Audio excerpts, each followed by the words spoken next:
भाजपा प्रदेश कार्यकारिणी की सदस्य और सिरसा जिला की पूर्व जिलाध्यक्षा बड़ी बहन निताशा सियाग जी हम सबके मध्य पहुंची हैं प्रेस को संबोधित करने के लिए। मैं हमारी जो महिला मोर्चा की जिलाध्यक्षा है बहन सुमन बजाज जी से कि मैं निवेदन करूँगा कि आप बहन जी का परिचय करवाएँ और प्रेस को विधिवत रूप से स्टार्ट करवाएँ।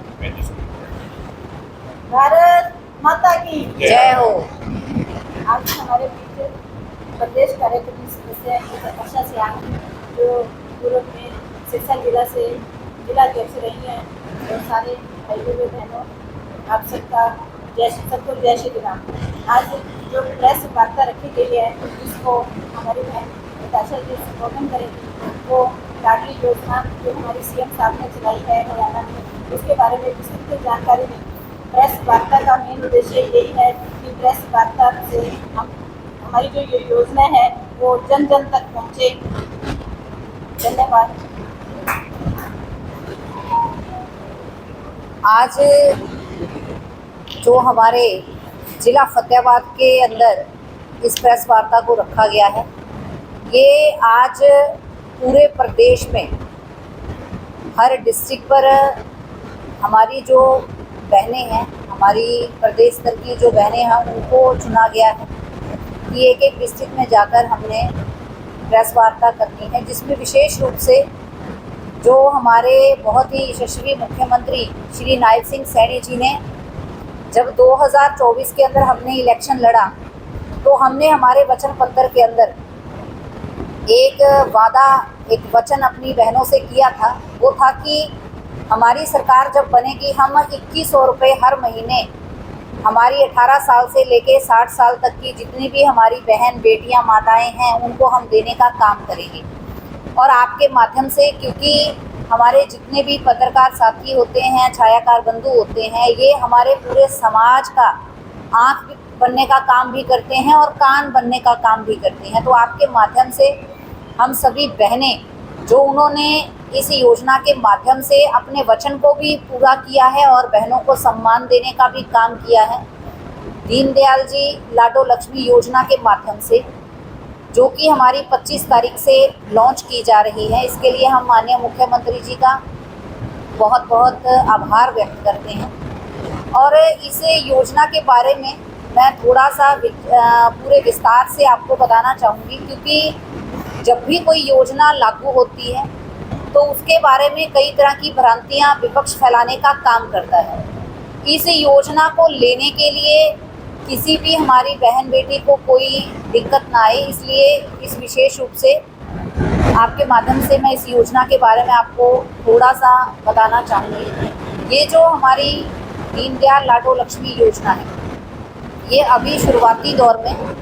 जो हमारी परिवार पहचान पत्र के अंदर जिनकी इनकम 1 लाख तक है, उस घर में जितनी भी 18 साल से लेकर 60 साल तक की हमारी बहन बेटियां हैं वो इस योजना का लाभ ले सकेगी। और माननीय मुख्यमंत्री जी ने इस विशेष रूप से इस बात का भी ध्यान रखा कि जब भी किसी योजना को लागू किया जाता है तो उसके फॉर्म अप्लाई करने के लिए बहनों को जगह जगह चक्कर काटने पड़ते हैं। लेकिन इस योजना की विशेषता ये भी है कि 25 तारीख को एक ऐप के माध्यम से इस योजना को लॉन्च किया जाएगा और आप स्मार्टफोन के माध्यम से अपने घर बैठकर ही कोई भी बहन अपने आप को इस योजना के लिए रजिस्टर कर सकती है। और एक ही मोबाइल से घर में जितनी भी बहनें हैं, चाहे 2 हैं, 4 हैं, 5 हैं, वो एक ही मोबाइल से रजिस्टर्ड हो सकती हैं। इसके लिए बहनों को कहीं भी CSC सेंटर पर या अन्य किसी स्थान पर जाकर बार बार चक्कर काटने की ज़रूरत नहीं है। और इसमें दूसरी बात मैं आप सबके माध्यम से बताना चाहूँगी कि विशेष रूप से इस बात का ध्यान रखा गया है कि हमारे एक परिवार में अगर एक से ज़्यादा बहनें हैं, एक ही फैमिली आईडी में, मान लीजिए एक माता है और 2 या 3 उनकी बेटियां हैं, तो वो तीनों की तीनों इसका लाभ ले सकती हैं रजिस्ट्रेशन करने के बाद। और इसमें अभी जो हमारा पहला चरण लिया गया है उसमें 1 लाख तक की आया को इसमें डाला गया है, क्योंकि आप सब भी जानते हैं और हम सब भी अच्छे से समझते हैं कि जब भी किसी योजना को लागू किया जाता है तो उसके ऊपर सरकार के ऊपर भी एक बहुत बड़ा बजट भी चाहिए होता है। हालांकि मुख्यमंत्री जी ने पहले ही इस योजना के लिए 5,000 करोड़ का बजट पहले ही रख लिया गया था, और ताकि इस योजना को जब हम लागू करें तो एकदम से हम इस योजना को जब लागू करें किसी तरह की कोई दिक्कत परेशानी ना आए। इस योजना के माध्यम से हम सब बहनों से भी यही अनुरोध करेंगे कि जब आप अपने आप को रजिस्टर्ड करें, आपके आस पड़ोस में अगर कोई भी बहन ऐसी है जिसके घर में स्मार्टफोन ना हो, अब अदरवाइज़ तो आज के टाइम में ऐसा कोई घर नहीं है जिसमें स्मार्टफोन नहीं है, फिर भी अगर ऐसी कोई दिक्कत आए तो आप एक दूसरे को रजिस्टर्ड करके इस योजना का लाभ लेने के लिए उनकी सहायता करें। और दूसरी बात, अगर कोई अन्य पेंशन का लाभ ले रहे हैं पहले से ही, वो परिवार इस योजना का लाभ, वो महिला पर्टिकुलर इस योजना का लाभ नहीं ले पाएंगी, क्योंकि वो पहले ही सरकार की पेंशन योजना का लाभ ले रहे हैं। 18 साल से शुरू होकर 60 साल इसलिए रखा गया है क्योंकि 60 साल के बाद ऑटोमेटिक ही हमारे हरियाणा के अंदर वृद्ध पेंशन योजना के माध्यम से वो अपना लाभ ले सकते हैं। तो मैं आपके माध्यम से इस योजना को इसलिए बताना चाह रही थी ताकि किसी तरह की कोई भी कंट्रोवर्सी क्रिएट ना हो, किसी बहन को कोई दिक्कत ना आए, ताकि हम इस योजना का पूरे तरह से लाभ ले सकें। और अगर इस योजना को लेकर आपकी किसी तरह के कोई क्वेश्चंस हैं तो मैं आपसे भी यही अनुरोध करूंगी कि आप वो सवाल पूछ सकते हैं।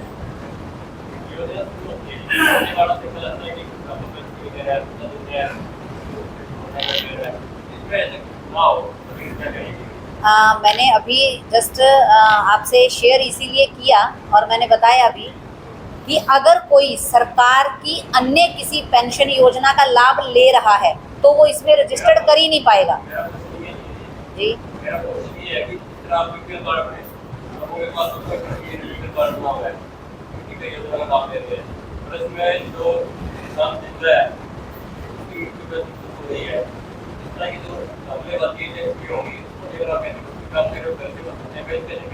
इस ऐप के माध्यम से, इस ऐप को जोड़ा गया है आधार कार्ड से, आपकी फैमिली आईडी से, आपके बैंक अकाउंट से।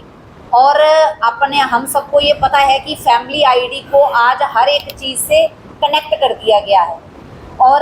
कनेक्ट करने के बाद उसकी पूरी डिटेल एक फैमिली आईडी के माध्यम से ही, जब भी हम पोर्टल पे किसी फैमिली आईडी को डालते हैं तो उसकी पूरी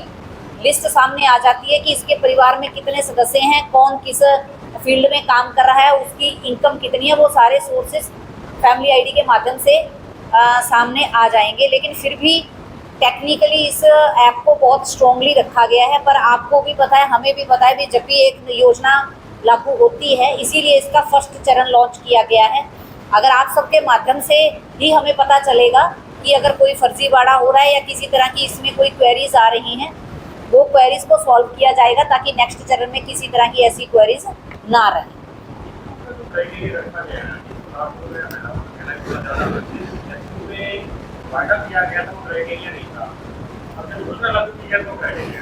देखिए, इसमें जब भी हम योजना किसी को भी लागू करते हैं, हम सबको पता है कि हमारे पूरे हरियाणा की अगर हम बात करते हैं, वहाँ पे 50% जो नेतृत्व के नाते भी और जनसंख्या के नाते भी महिलाओं का रहता है। अगर आप एकदम से इसको लॉन्च कर देंगे तो एकदम से, आपको भी पता है, हमें भी पता है कि एकदम से सब कुछ हौच पौच होने का एक सिस्टम रहता है। इसीलिए फर्स्ट चरण को इसमें लॉन्च किया गया है ताकि 1 लाख तक सबसे जो कम इनकम वाले हमारी बहनें हैं उनको लाभ दिया जा सके, और अगले चरण में बाकी बहनों को भी। माननीय मुख्यमंत्री जी ने भी स्पष्ट रूप से कहा है कि हमने जो वचन दिया था, क्योंकि हमने संकल्प पत्र नहीं दिया था, हमने वचन पत्र दिया था, और भारतीय जनता पार्टी ने अपने वचन पत्र में जो कहा उसको वो कंप्लीटली पूरा करने का काम हमारी सरकार करेगी। और दूसरा जो हमारी आज प्रेस वार्ता का विषय है, वो विषय था जो कि कांग्रेस सरकार के नेताओं द्वारा माननीय हमारे यशस्वी प्रधानमंत्री श्री नरेंद्र मोदी जी की माता जी के बारे में अभद्र भाषा का प्रयोग किया गया। और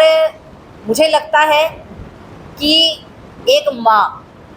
हम सबके लिए साझी होती है, माँ का सम्मान हम सबके लिए होता है। और जिन लोगों ने इस भाषा का प्रयोग किया है, मैं उनको भी याद दिलाना चाहती हूँ कि उनका जन्म भी एक माँ के द्वारा ही हुआ है।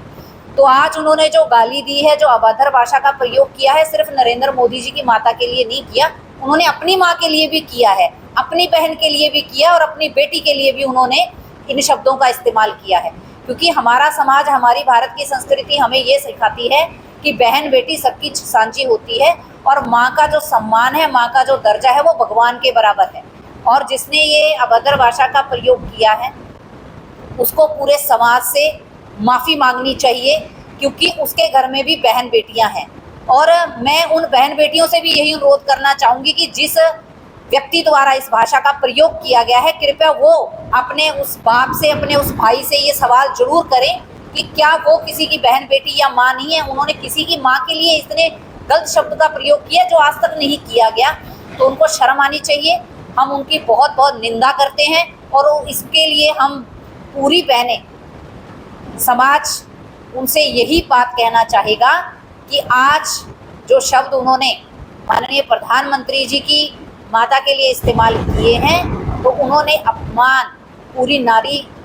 शक्ति का किया है, नारी समाज का किया है। जो नारी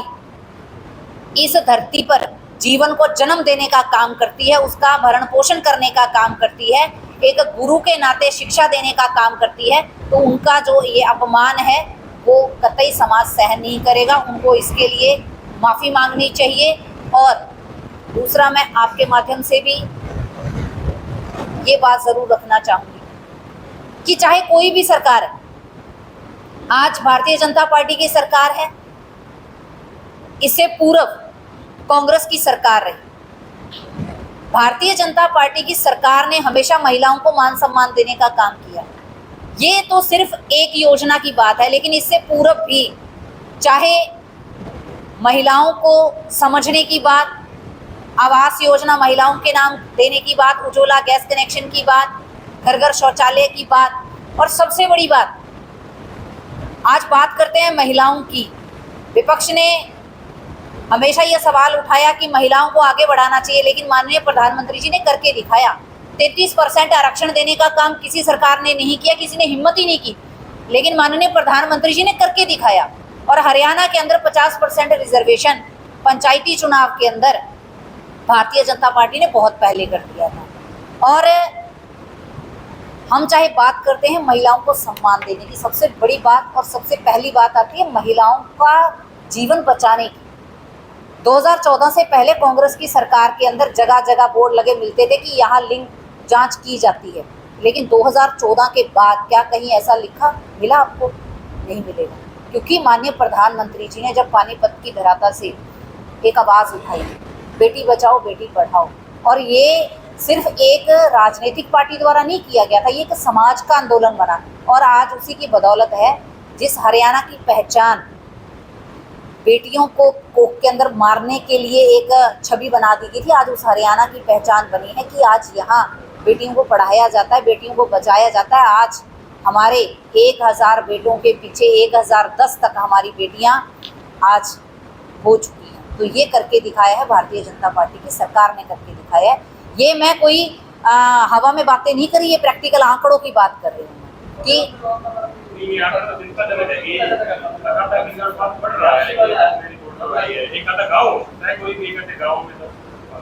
मैंने आपसे यही कहा कि आज से पहले 2014 से पहले हरियाणा की पहचान क्या थी। मैं इस बात को इसलिए दावे के साथ कह रही हूँ क्योंकि मैंने 2016 में इंटरनेशनल लेवल पे मुझे मौका मिला था इंडिया को रिप्रेजेंट करने का। तब मेरे सामने ये सवाल आया था कि हरियाणा के अंदर बेटियों को कोख में क्यों मारा जाता है।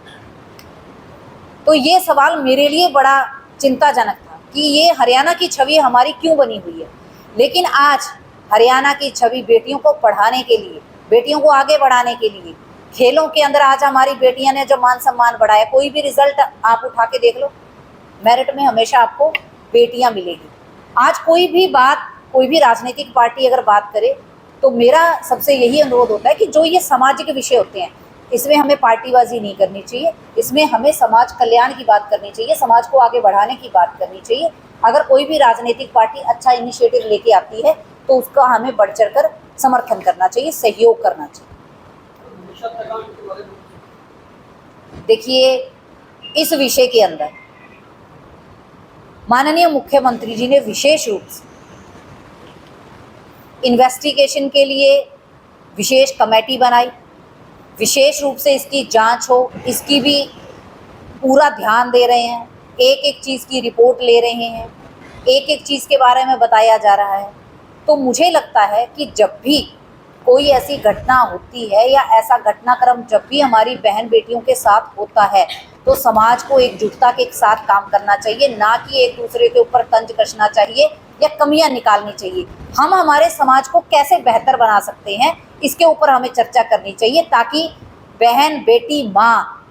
ये सब की है, किसी राजनीतिक पार्टी की नहीं है, किसी एक व्यक्ति की नहीं है। तो हमें सोचना पड़ेगा, तो एकजुटता के साथ सोचना पड़ेगा, तभी हम वसुधैव कुटुंबकम की जब बात करते हैं तभी हम उसको साक्षात कर सकते हैं, तभी हम भारत को सोने की चिड़िया बना सकते हैं। धन्यवाद। मैडम, आपने एक बात कही है कि